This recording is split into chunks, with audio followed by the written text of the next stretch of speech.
Raptors win. Raptors win. Raptors finally win.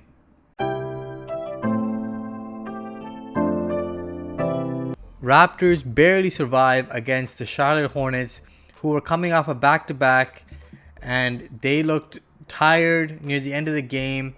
And the Raptors should have put this game away early. They went into the fourth quarter with a double-digit lead, and I tell you once again, this Raptor team does not know how to close games. And this was another reason why this Raptors team has lost so many games. And they should be above 500. They should easily be 6-4 like they said.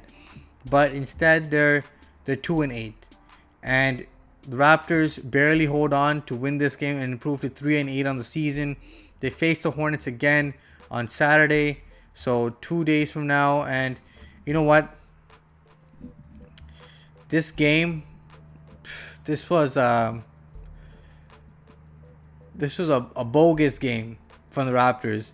You played 3 quarters of manageable basketball where you've been playing good defense, but you just allow the Hornets to stick around with your turnovers, with your poor transition defense, and just not closing out quarters strong.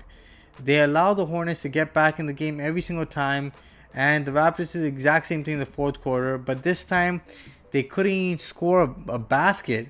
The Raptors went 5 minutes without making a field goal in that fourth quarter, where they scored 12 points. 12 points is garbage for any quarter, let alone the fourth quarter. And the Raptors barely survived. Chris Boucher provided tons of offense tonight. Your best player tonight was Chris Boucher off the bench. 25 points, tying his career high, 10 boards, and just a beast on the offensive glass, which the Raptors needed to survive in this one. But man, this team is going to struggle if they keep playing like this. Honestly, the Hornets were playing without Gordon Hayward as well, who is one of the top scorers with 22 points per game. And honestly, if it's Saturday comes and he's healthy, I think this could have been a different game and a different result if Gordon Hayward was playing. So we'll have to see what happens next. But there's some good things that came out of this game. First off, Yuta Watanabe, Stanley Johnson put in some great work off the bench. I know Chris Boucher is your MVP, but those two guys also put in great effort on the defensive end and on the offensive end. They knocked down some 3-pointers, made them respectable. They were driving and kicking. They were moving their feet on defense without fouling, which was great to see. Those guys played hard, but in the fourth quarter, they just couldn't muster enough offense to stay on the court longer. But they put a great effort for those first 3 quarters. Now, Fred VanVleet has been limited to the perimeter and has been playing more the point guard role recently. And Kyle Lowry has shifted to the shooting guard role, where he's just positioned to be launching and shooting the basketball well. And this actually has helped Kyle Lowry's game. I think he's a much better off the ball right now compared to VanVleet, who's setting up. And it's been working. As they shift the rotations around, and Nick Nurse has VanVleet playing most of the first quarter, and then Kyle Lowry starting the second quarter. And Kyle Lowry with the bench guys does a great job of finding Boucher, finding Stanley Johnson, Norman Powell, and got his assists up. Kyle Lowry with 12 assists in this game, a strong double-double. And Kyle Lowry has now eclipsed the 4,000 assist mark for his career. Congratulations, Kyle Lowry, the Bay State Bulldog. He plays hard, and he drew another charge today. He plays hard on both ends, man. Gotta hand it to Kyle Lowry. And this Raptor team, you know what? If they can just get Chris Boucher consistent off the bench. Baines played tonight because Alex Len was out with personal reasons. But Baines, if he can just get you like 6 boards a game, 6-7 boards, not even asking for a lot, then he can stay on the court longer, because the Raptors really need a center out there when they're facing the better teams. Against Hornets, they didn't really need a center because Chris Boucher was taking care of Bismack and abusing him on the other end, so it wasn't that bad. As Chris Boucher's lack of rebounding, overcame his offensive ability, overcame his ability to rebound the basketball against Bismack. But got a hand to the Raptors. They finally won a game. But key problems in this game, as I mentioned, the the Raptors' lack of closing out quarters, the Raptors' just lack of closing games in general, because in the fourth quarter they should have just sealed this game. And their transition defense just not good enough in this one.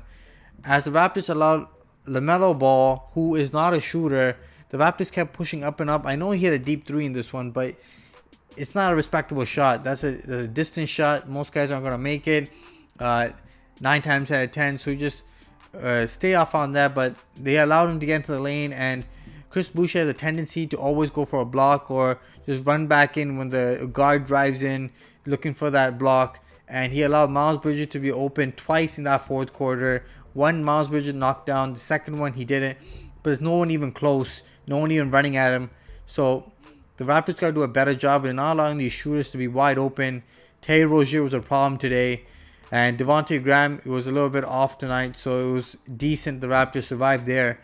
But PJ Washington is a problem inside because of his size and his agility. But the Raptors did a good job of moving the basketball around and scoring. The Charlotte Hornets zone kind of screwed up the Raptors in that fourth quarter. The Raptors were all perimeter based, as they got to get inside into the paint.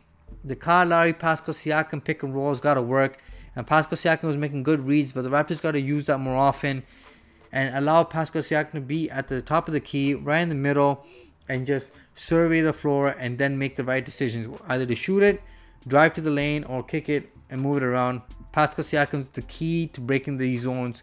He's got to work on it in the next couple of days. Otherwise, the Raptors got lucky tonight. It was a fast-paced game. The referees really swallowed the whistle. Not a lot of free throws in this game, as they allowed a lot of things to keep going. Tons of fouls in this game just weren't called on fast breaks, on rebounds, and in general just driving the basketball. But the Raptors survived. A three-point shot by PJ Washington just misses as he tried forcing overtime. And then Devontae Graham with a heave in the corner as Kyle Lowry is chasing him. He just hits the side of the backboard. But the Raptors survive, get a much-needed win as they try clawing their ways back to 500. Got to bounce back, guys. Got to play better. Come on, guys. Guys, let me know what you guys think of today's game. I know it wasn't a pretty one, but I'll take the W. But let me know what you guys think. Make sure you guys like, share, and subscribe to the Raptors Wrap Up. Until next time. Peace.